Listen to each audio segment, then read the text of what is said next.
ప్రభుత్వం సమాధానం ఏంటి అవన్నీ మనం చూస్తున్నాం. అయితే విచారణలు అరెస్టులు ప్రతిసారి ఇలా అంటే అధికారులు వారు ఉన్నారు కాబట్టి ఏవైనా ఆరోపణలు చేస్తారు. ఇదంతా కుట్ర, భారీ కుట్ర, అమరావతి అంశం కావచ్చు, ఇలా చాలా రకాలుగా మాట్లాడారు. అయితే మరి రామారావు గారు ఏమంటారు చూద్దాం. రామారావు గారు, రాష్ట్ర ప్రభుత్వం కాదు కదా విచారణ చేసేది, కోర్టు పరిధిలో ఉన్నటువంటి అంశం, కోర్టులు ఇన్వాల్వ్ అయి ఉంటే కూడా దాన్ని కూడా ఎందుకు అంత బ్లేమ్ చేస్తున్నారు అన్నట్టుగా కూడా ఉంది. మరి దాన్ని మీరేమంటారు రామారావు గారు? కల్తీ జరిగిందా లేదా తిరుమలలో? గుడ్ మార్నింగ్ అండి చంద్ర గారు, మీకు అట్లాగే ఆమె ప్రతినిధులు లక్ష్మీకాంత్ గారికి, సురేంద్రనాథ్ రెడ్డి గారికి, రవికిరణ్ గారికి, అట్లాగే వీక్షకులందరూ కూడా ముందుగా నమస్కారం. ఇక్కడ లడ్డులో కల్తీ జరిగిందని చెప్పి నానా యాగి చేసినటువంటి పరిస్థితులు మనకు కనిపిస్తున్నాయి. ఇక్కడ వాస్తవంగా తక్కువ ధరకు కొనుగోలు చేస్తే అది కల్తీ జరిగినట్లుగా చూపించి ఈరోజు అత్యధిక ధరకు టెండర్లు కోట్ చేయించి దాని మాటున సెంట్రలైజ్డ్ కరప్షన్ కి శ్రీకారం చుట్టిన మాట వాస్తవం ఇక్కడ కనిపిస్తా ఉంది.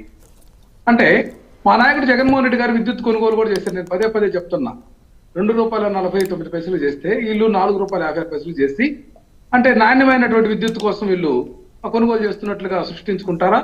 ఈ యొక్క ప్రభుత్వంలో జరుగుతున్నటువంటి అక్రమాలను మా నాయకుడు జగన్మోహన్ రెడ్డి గారు నిన్న పత్రికా విలేకరుల సమావేశం నిర్వహించి నిలదీస్తే వీళ్ళకి చెమటలు పడుతున్నాయి.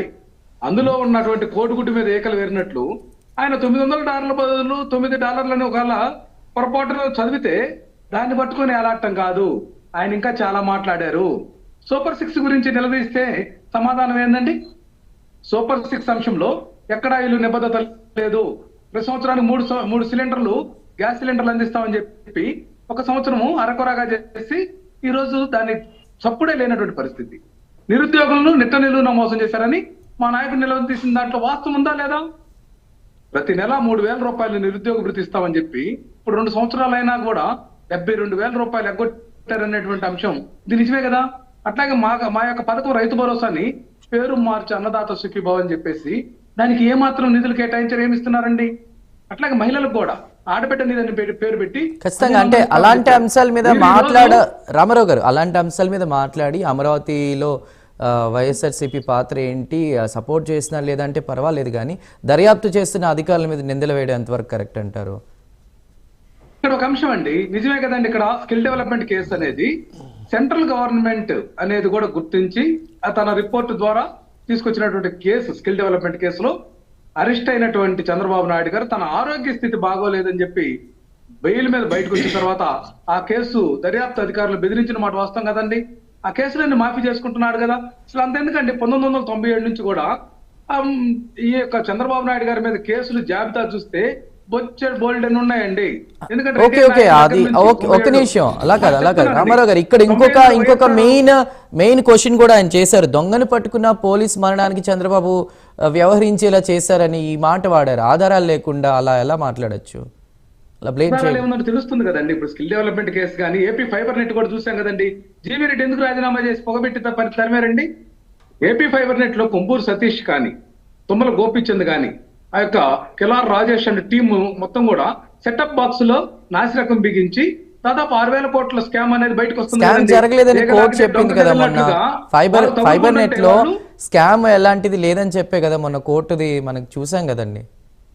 అది కూడా ఒకటండి, ఇక్కడ ఆధారాలు ఆరోపణలకి సంబంధించినటువంటి చూస్తే కొన్ని ఆధారాలు లభించినాయి. అందుకే జీవీ రెడ్డి అనే వ్యక్తి కొద్దిగా స్ట్రైట్ గా వెళ్తూ ఆయన అన్ని తేల్చాలనేటువంటి అంశం తీసుకుంటే ఏదో ఉద్యోగస్తులను ఎక్కువ పెట్టారనేటువంటి అదొక్కటి తప్పితే మిగతా అంశాలన్నీ కూడా తెలుగుదేశం పార్టీ ఈ స్కామ్ లో ఉందని తెలిసింది కదండి. అసలు ఎందుకు స్కిల్ డెవలప్మెంట్ కేసు అంశంలో డైరెక్ట్ గా ఆ యొక్క సిమెన్స్ అనేటువంటి సంస్థ ₹32 కోట్ల తెలుగుదేశం పార్టీ ఖాతాలోకి జమ చేసినటువంటి ఎవిడెన్స్ ఉంది కదా. అది మాపేది కాదు కదా, అది బ్యాంకు లావాదేవీలు జరిగినటువంటి అంశం. ఆ యొక్క తెలుగుదేశం పార్టీ ఫండ్ కి ఎట్లా ఇచ్చారండి? ఇట్లాంటి అది ఒకసారి మళ్ళీ మనం మాట్లాడదాం. పరకామణి అంశం, లడ్డు కల్తీకి పరకామణికి వస్తున్నా. పరకామణి అంశంలో రవికుమార్ అనేటువంటి వ్యక్తి అతను అవినీతిగా ఏదో కొంత కార్యక్రమాలు కొంత చోరీ చేసేటటువంటి నెపం ఉన్నటువంటి పరిస్థితుల్లో ఏదైనా సరే టీటీడీకి నష్టం జరగకూడదు. ఇక్కడ ఇది ధర్మ సంస్థ అండి, ప్రభుత్వం కాదు. ఆర్ఆర్ యాక్టో లేకుంటే కోర్టుల చుట్టూ తిరిగి శిక్షించాలి. ఇది ఇక్కడ జరిగినటువంటి దాన్ని వయా మీడియాగా దాన్ని ఏదైతే మళ్ళీ రివర్స్ గా లాగి ఆ యొక్క టీటీడీకి జమ చేస్తే దాన్ని కూడా తప్పు పట్టేటటువంటి పరిస్థితి, ఈరోజు సాకు చూపించేటువంటి పరిస్థితి ఉంటే అసలు కొండ మీద బిఆర్ నాయుడు ఈయన టీవీ5 అధినేతగా బూతు బొమ్మలు అవన్నీ చూపించేటటువంటి వ్యక్తి అబద్ధాలు చెప్పేటటువంటి ఛానల్ ప్రతినిధికి ఇచ్చి ఆయనకి ఏం అర్హత ఉందని, ఆయన వైకుంఠ ద్వార దర్శనంలో విఫలమయ్యాడు, దాని గురించి మాట్లాడరు వీరు. అక్కడ మనుషులు చనిపోతే మాట్లాడరు, అక్కడ లోకల్ ఎమ్మెల్యే ఆయన చేసినటువంటి విధ్వంసం గురించి మాట్లాడరు, అక్కడ కొండ మీద అపచారం జరుగుతుంటే మద్యం సేవిస్తున్నటువంటి అధికారుల మీద చర్యలు తీసుకోరు. ఇలా టీం అంతా కూడా కొండ మీద చేరి అక్కడి నుంచి టికెట్లు, టీటీడీ టికెట్లు ఎంత ప్రియమైపోయినాయండి. వీళ్ళు చేసినటువంటి దుర్మార్గమైనటువంటి అమ్మకం కదా ఇది. స్వామివారి యొక్క పవిత్రతను ప్రతిష్టను ఈ యొక్క చంద్రబాబు నాయుడు సర్కారు దుర్మార్గంగా వ్యవహరించి ఆ పవిత్రతను దెబ్బతీసి ఈరోజు లడ్డు రుచి చూడమనండి. ఈ రోజు లడ్డు ఎంత తగ్గిందో, ఎన్ని దాచిపెట్టడానికి, వీటన్నిటిని డైవర్ట్ చేయడానికే ఈ రోజు లడ్డులో కల్తీ జరిగింది, నెయ్యి కల్తీ జరిగిందని చెప్తా ఉన్నారు. అసలు ఎట్లా తెలుస్తుందండి? ఎప్పుడో జరిగి లడ్డూలు దాంట్లో కల్తీ జరిగిందని ఈ రోజు ఎలా నిర్ధారిస్తారు? ఇదేమన్నా షుగర్ పేషెంట్లకు H1B టెస్ట్ చేస్తారు, ఏదైతే సరాసరి ఎంత షుగర్ యావరేజ్ ఉందనేది. అటువంటి టెస్ట్లు ఏమన్నా చేసేటటువంటి సంస్కృతి ఏమన్నా ఉందా? అటువంటి సైంటిఫిక్ మెథడ్ ఉందా? ఇదంతా కూడా నిరాధార ఆరోపణ. ఏదైనా శాస్త్రీయంగా మాట్లాడాలి మనం. పరకామని అంశంలో కూడా సురేంద్ర గారు, మా నాయకులకి ఇల్లు ఏదో వాళ్ళు ఏదో ఇన్వాల్వ్ అయి చేశారనేటువంటి సృష్టించాలనే తపన తప్పితే అందులో పసలేని ఆరోపణ. రామారావు గారు, మీరు అంటున్నారు డైవర్షన్ చాలా జరుగుతుందని, మరి దానికి సురేంద్ర గారు ఏమంటారు చూద్దాం. మీరు అన్నారు డైవర్షన్ జరుగుతుంది అని. వైవి సుబ్బారెడ్డి గారు ఒకటి, చందు గారు ఒకటి, ఒక మాట ఇక్కడ వైవి సుబ్బారెడ్డి గారు ఇతర రాష్ట్రాలు, ఇతర దేశాల్లో కూడా టీటీడీ దేవస్థానాలు నిర్మించి ఈ యొక్క ప్రతిష్టను ఇనుమడింపజేస్తే ఆయన తనకై తానే సుప్రీంకోర్టులో ఈ యొక్క కల్తీ లడ్డు కేసు అంశం కానీ వీటన్నిటి మీద కూడా విచారణ చేపట్టాలని ఆయన పిటిషన్ ఫైల్ చేసినటువంటి ఒక మార్గదర్శకుడు, ఒక నిజమైనటువంటి భక్తుడు. ఆయన ఇంటి దగ్గర మరి ఎందుకు ఆయన ప్రమాణం చేయట్లేదు?